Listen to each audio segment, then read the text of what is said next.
In the world's eyes, Lily and I epitomized the quintessence of a perfect union. We were the embodiment of youthful love, envied by our peers, a living testament to amorous perfection.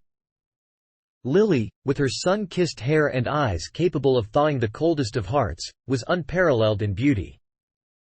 She thrived in an office environment, where spreadsheets and presentations were her realm of expertise. I, on the other hand, navigated the intricate world of software engineering, where lines of code spoke to me in a language of passion, crafting digital realities. Externally, our lives mirrored a dreamlike existence. Picnics in the park, strolls along the beach at dusk. It was as though we had stepped out of an overly sentimental romance film. Yet, like all things, complexities lurked beneath the surface. It was a paradox, I know. I should have been the epitome of happiness with Lily by my side. However, at times, I felt an unease weaving through my very being. Lily's allure was magnetic, captivating. Every male gaze followed her in public spaces. Initially, I swelled with pride, knowing such a woman was mine. But as time passed, that pride mingled with a creeping fear. A fear that she would realize I was not enough, that she could choose anyone in this world, and I would be left behind, forgotten. Understand me correctly, Lily never gave me reason to doubt. She was always loving and loyal. But the insecurities were mine, and at times, they grew monstrous claws, ensnaring my thoughts. It wasn't just her physical beauty but her entire essence. Lily was extroverted, vibrant. Well, let's just say I often felt akin to a wallflower in comparison. Quiet, sometimes awkward, I preferred the company of my thoughts over the cacophony of a crowd. Tonight was one such night, an unsettling feeling clinging to me. Lily was excited about something. "Tom," she said, her eyes sparkling, "you won't believe it. There's this beauty contest, and my friends want me to enter." My world tilted. A beauty contest? The thought of Lily, on stage, with strangers ogling her. It was like a punch to the gut. "Lily," I began cautiously, "I'm not sure that's such a great idea." "Do you really think?" My voice trailed off. Her smile faded, replaced by something hurt and defensive. "You don't think so, Tom?" And there it was. That wall. The subtle shift that sometimes emerged between us when she felt my lack of support. It's just that. I fumbled for words. Aren't those contestants going to be fiercely competitive? Maybe even malicious? I detest the thought of you being entangled with such a crowd. She sighed, a sigh that seemed disproportionately heavy. They are merely young women, Tom. And after all, it's solely for amusement. It serves to bolster self-esteem. My heart sank. But your self-esteem does not require enhancement. You are extraordinary, I implored. Yet even I could discern the desperation in my own voice. The remainder of the evening was fraught with tension. My attempts to shield her, to safeguard her from any perceived threats that the competition might pose, only engendered a subtle divide between us. That night, sleep eluded me. My mind was besieged by doubt, a gnawing unease that I couldn't escape. Days morphed into weeks. It felt as though the world buzzed about Lily's beauty contest. Friends, her colleagues, even strangers we encountered, all were effusive in their praise of her natural allure and potential. As the contest drew nearer, my inner turmoil intensified. I knew it was irrational. Lily wouldn't pursue some male model simply because she triumphed in a frivolous competition. Yet anxiety has a life of its own, like a sinister shadow growing taller as the contest approached. "Tom, you've been acting peculiarly," Lily remarked one evening, her brows furrowed in concern. "Is something troubling you?" This was my moment, the opportunity to finally voice these suffocating fears, to convey to her how her perfection made me feel diminutive, inadequate. But when I attempted to speak, the words lodged in my throat. Shame engulfed me. No, I couldn't reveal the truth. It would make me appear jealous, controlling. Instead, I mustered a forced smile. "It's nothing, Lily. Just the weariness from work." "Don't fret over me." A falsehood. But now, I was digging this pit for myself.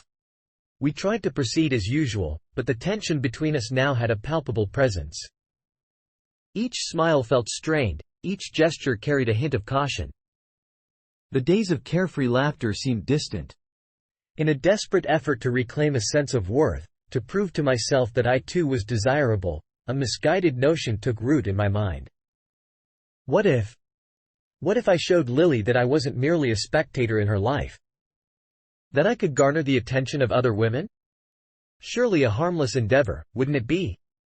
This concept was executed with a speed that was positively unnerving. My gaze fell upon Jess, a colleague known more for her awkwardness and timidity than any resemblance to Lily's vibrant charm. Previously, our interactions had been nearly non-existent, but suddenly Jess seemed to be omnipresent in my daily routine.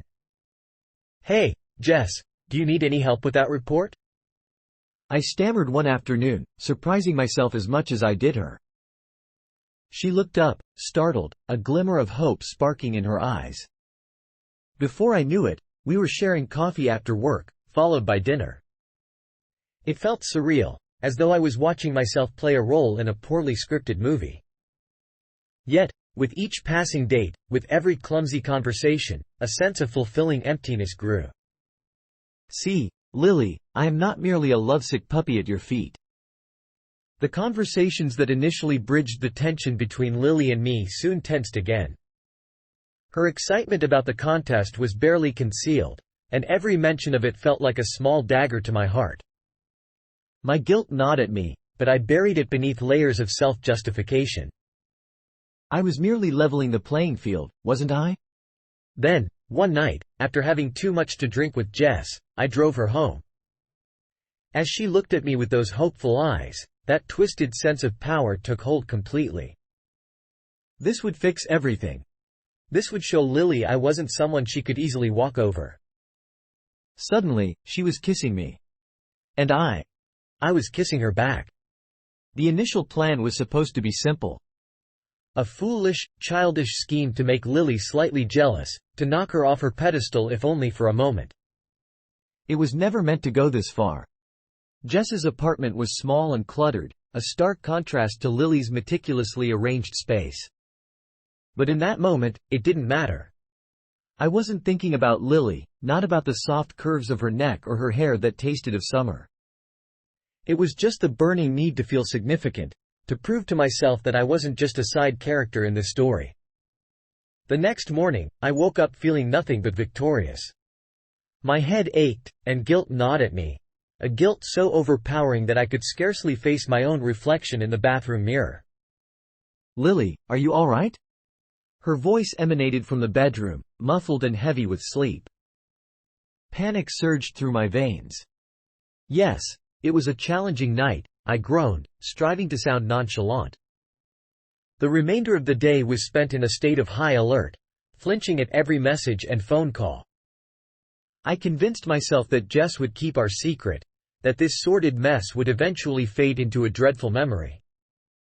However, it seemed the universe possessed a cruel sense of humor. Nearly a week later, Lily entered my office, her usually radiant face clouded with confusion. "Tom, someone mentioned they saw you with Jess. At a restaurant. Were you on a date?"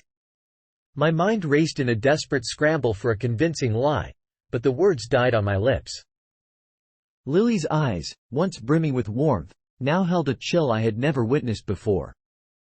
Somehow, I managed to stammer out a pitiful apology, followed by a jumble of excuses. "It was a mistake, Lily. I was feeling insecure." But the words hung in the air, feeble and lamentable. Lily turned and walked away, her departure the most heart-wrenching scene I had ever witnessed. The rest of the day passed in a blur. Whispers followed me down the corridors. My colleagues, once friendly faces, now seemed to cast judgmental glances my way.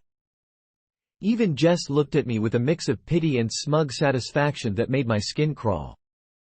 I attempted to reach out to Lily, but she wouldn't answer my calls or respond to my messages.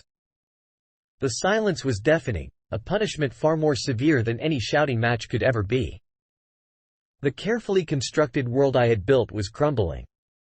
All due to a foolish, desperate act driven by misguided pride. Guilt became a living, breathing entity, overshadowing every step I took. Night after night, I lay awake, replaying that cursed date with Jess. I saw Lily's pained expression, and the shame burned like acid.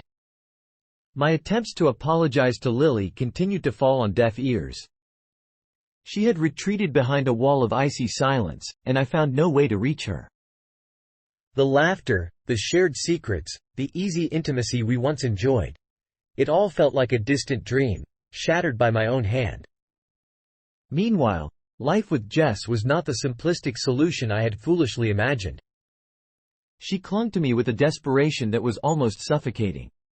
Her constant calls filled my voicemail with tearful pleas, and she even showed up uninvited at my doorstep. Now, I saw the vulnerability I had once mistaken for manipulation, and my heart overflowed with both pity and an odd sense of fear. The only solace I found was in the digital world where I crafted code. For hours on end, I immersed myself in the complex logic of my programs, the only place where I still felt a semblance of control. Then, on a rainy Thursday afternoon, I was jolted back to reality in the worst way possible. I was summoned to my boss's office, her expression stern. "Tom," she began, "we've received several complaints about your recent behavior. Specifically, how your personal life is impacting your work and your interactions with colleagues." Inside, I froze. They must know about Jess. Rumors had spread through the office like a toxic virus. I'm dealing with some personal issues," I stammered, flushed with embarrassment. She sighed, a sigh laden with disappointment. "We want to give you a chance to sort things out, Tom. But we need to see improvement. Otherwise, well, you know." It wasn't exactly a threat. But the unspoken consequences hung heavily in the air. I could lose my job, the very place I had always considered my safe haven, a pillar of my identity that would crumble along with my relationships. That night, I drank myself into a stupor, trying to numb the relentless cycle of self-blame.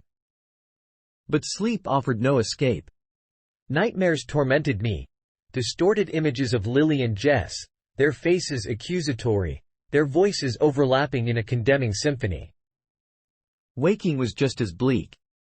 I called Lily, pouring out my heart, begging for some semblance of forgiveness. But her voicemail remained my only listener.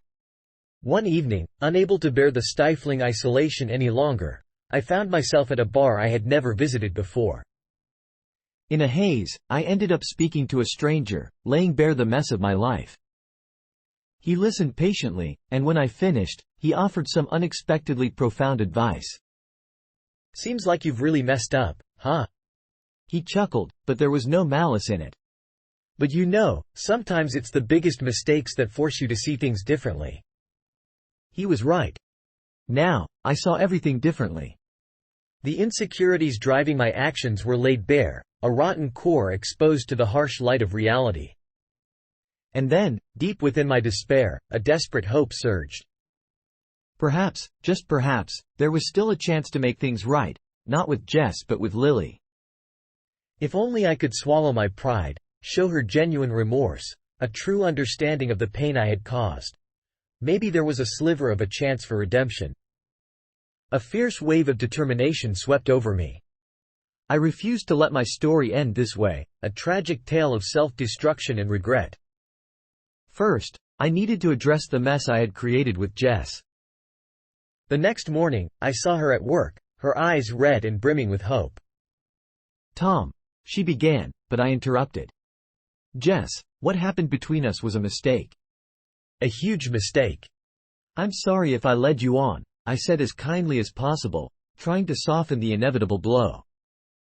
Tears spilled from her eyes. But I thought, I know. My guilt resurfaced, a heavy burden. I wasn't thinking clearly. But now, it's over. I hope we can still be colleagues. The disappointment in her face was like a dagger to my already shattered heart. Yet, as I walked away, I knew it was the right thing to do, the first necessary step to untangle the web I had woven. With Jess no longer a part of my life, I directed all my energy towards Lily, beginning with a heartfelt handwritten letter. This was not just any message, but a tangible expression of my sincerest apologies, brutally honest about my insecurities and the pain I had inflicted. I conveyed to her that while I harbored no expectations for forgiveness, I harbored a hope that, someday, she might understand. Days turned into weeks without a response, the uncertainty a torment, yet I remained undeterred. I now understood that Lily deserved more than a grand gesture to win her back. She merited consistency, genuine change. The news of Lily withdrawing from the beauty contest reached me, blending guilt with relief. At least my foolish actions had spared her from my greatest fear. Gradually, I began working on myself. Consulting a therapist, I unraveled the web of insecurities that predated Lily's entry into my life. Slowly, I came to realize that true strength wasn't about comparing oneself to others, but in finding self-assurance within. On a cloud-filled Saturday afternoon, a miraculous message from Lily arrived, succinct yet momentous. "Can we meet? The park by the lake, tomorrow at 2?"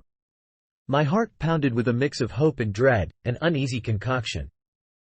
The following day, the air was thick with unspoken words.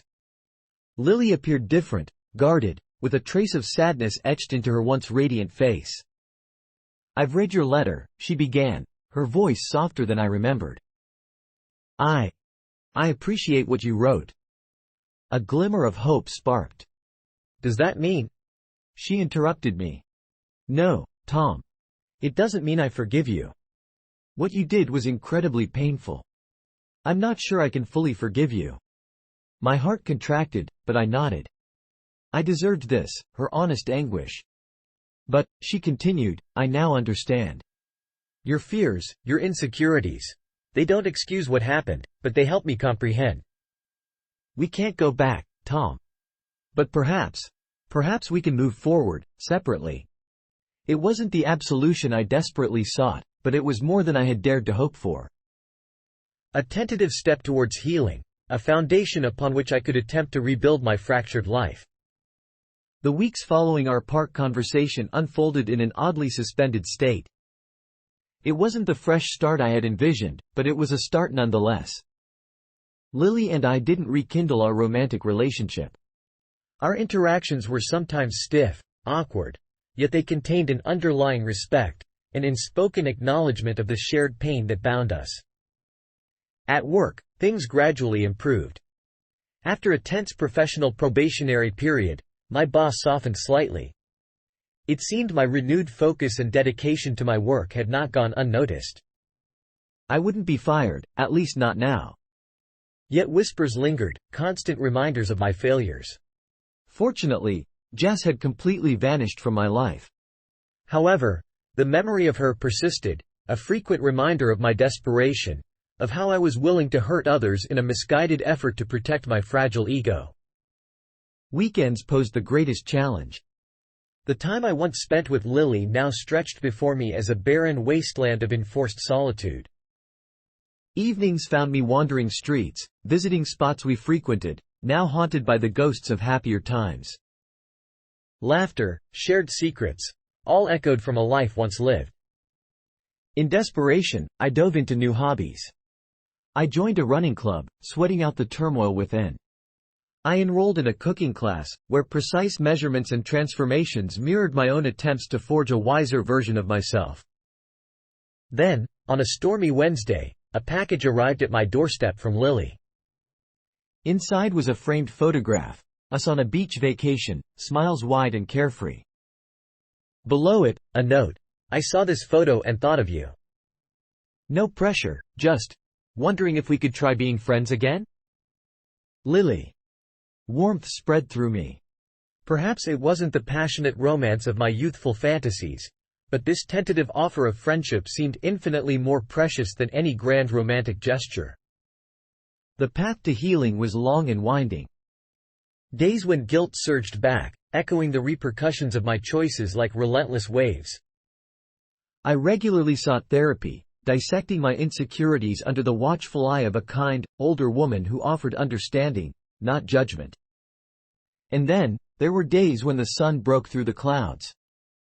Simple moments. A hearty laugh with new colleagues, a perfectly cooked steak, a 5-kilometer run without faltering, felt like hard-won victories. One sunny afternoon, as I sat in my favorite cafe, a familiar figure approached my table. It was Jess, with a tentative smile. My stomach clenched in anticipation of hurt and accusation. Instead, she sat down and said, "Tom, I just want to apologize. For how I behaved, for clinging to you. I know now that it was wrong. I hope, perhaps at least we can be civil?"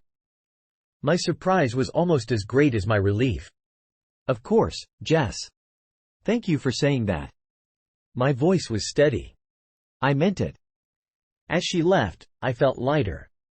Another unresolved matter, finally addressed. It was a small but vital lesson.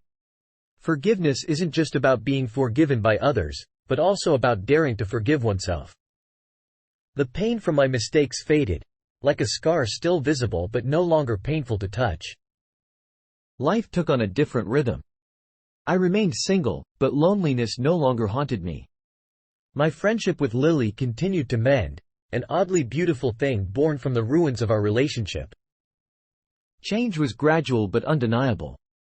I no longer compared myself to men who might turn Lily's head, realizing that confidence comes from within, not from external validation. My therapy sessions shifted from delving into the past to building a stronger foundation for my future. One evening, browsing social media, a notification caught my eye. Jess was engaged. Her and her fiancé's beaming photo popped up on my screen, accompanied by a stream of congratulatory comments. A twinge of guilt flickered in my conscience, but it was surprisingly enveloped by something akin to joy. I was genuinely happy for her, that she found someone for herself, that she wouldn't bear the brunt of my mistakes alone. The world spins, and I spin with it. My modest salary increase at work stands as testament to my unwavering dedication, always under observation. Lily and I even ventured out for dinner, an event inconceivable just a year prior. Initially fraught, the evening eventually unfurled into something akin to a deep-rooted camaraderie rekindled. Days later, my phone rang with an unfamiliar number flashing on the screen. With mounting apprehension, I answered. "Hello, is this Tom speaking?" The voice of a man, clear and formal, reached me. "Yes, it is. How can I assist you?" A pause. "This concerns Jess. Jessica Smith. She has listed you as the father of her child." My breath hitched, as if the earth shifted beneath me. A child. My child. A wave of shock crashed over me, followed by a nauseous disbelief, then a dizzying sense of unreality. The man proceeded with a litany of stark realities. Paternity tests, child support, potential custody arrangements. His words barely penetrated the fog enveloping my mind. Hanging up, I felt as though everything I had painstakingly rebuilt teetered once again on the brink of collapse. Responsibility. That's where my focus must lie, the innocent life depending on the choices of a man clearly unprepared for his own life's upheavals. Night turned into a restless darkness. Eventually, as I sought to clear my mind in the precious few hours, visions of a child, my child, haunted me, bearing my eyes, perhaps even my crooked nose. It was simultaneously terrifying and thrilling. I reached out to Lily, my consistent confidant, even after all I had wrought. She listened with patience, offering support, yet a hint of pity in her gaze I couldn't dispel. The paternity test confirmed it. The child was mine. A maelstrom of emotions engulfed me, a blend of fear, guilt, and a strangely burgeoning hope. Perhaps, in this new, daunting chapter, there lay an opportunity for redemption, a chance to better my former self. Lily accompanied me to the initial meeting with Jess post-birth. It was a tense encounter held in the sterile waiting room of a law office. Jess appeared pale and weary, cradling a pink bundle in her arms. The baby, a girl, slept blissfully, oblivious to the turmoil her arrival had wrought. "Her name is Sarah," Jess whispered softly, her gaze upon me unexpectedly warm. I wondered if motherhood had sculpted her as my mistakes had sculpted me. The outcome was unsettlingly efficient. Scheduled visits, a fixed child support sum deducted from my monthly salary. When I first held Sarah, peering into her perfectly miniature face, something shifted profoundly within me. She was my daughter, flesh of my flesh, and with that realization came an immense sense of duty and a fervent determination to do right by her. The years that followed were a whirlwind of change. The comforts of single life vanished, replaced by sleepless nights, diaper changes, and the constant demands of a crying infant. I moved from my modest apartment to somewhere more child-friendly. My career plateaued, the hours I once dedicated to coding now reserved for Sarah. My bank account dwindled, yet I discovered a peculiar, profound joy in purchasing tiny socks adorned with cartoon characters or constructing towering edifices from brightly colored blocks. Lily remained a steady presence, a constant reminder of the woman I could have been with and the better man I could have become. Occasionally, she played the role of Aunt Lily to Sarah, and I saw in her an unexpected maternal warmth that tightened my heart with regret. I forced myself to attend parenting classes, navigating the terrifying world of onesies, swaddling, and feeding schedules. There, I found a begrudging solidarity with other single fathers and overwhelmed couples, all fumbling their way through this unfamiliar and disorienting new world.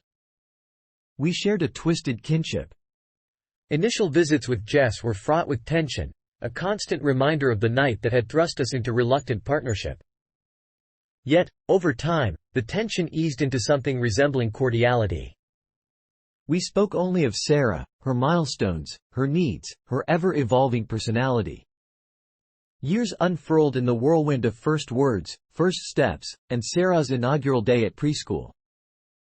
Throughout it all, the shadow of my past missteps lingered, a constant reminder of how life can veer off course due to a single foolish decision. Sometimes, in the quiet evenings when Sarah slept and a peculiar loneliness enveloped me, I found myself pondering what might have been. A life with Lily, a career built on undisturbed ambition. It was a path untraveled and forever out of reach. Yet, regret was gradually replaced by a silent acceptance and even a sense of purpose. My life was not as I had envisioned, but it possessed its own messy beauty. Sarah, with her untamed curly locks and my nose, emerged as the greatest gift born from the darkest of errors. One Sunday morning, watching Sarah giggle ceaselessly while constructing a leaning sandcastle on the beach, I was struck by an unexpected sense of serenity. The echoes of my choices would forever ripple through my life, but they no longer defined me. They forged me, shaped me, and ultimately, in their own twisted way, led me here, a man far from perfect, yet significantly better than before. And perhaps, that is all we can truly hope for.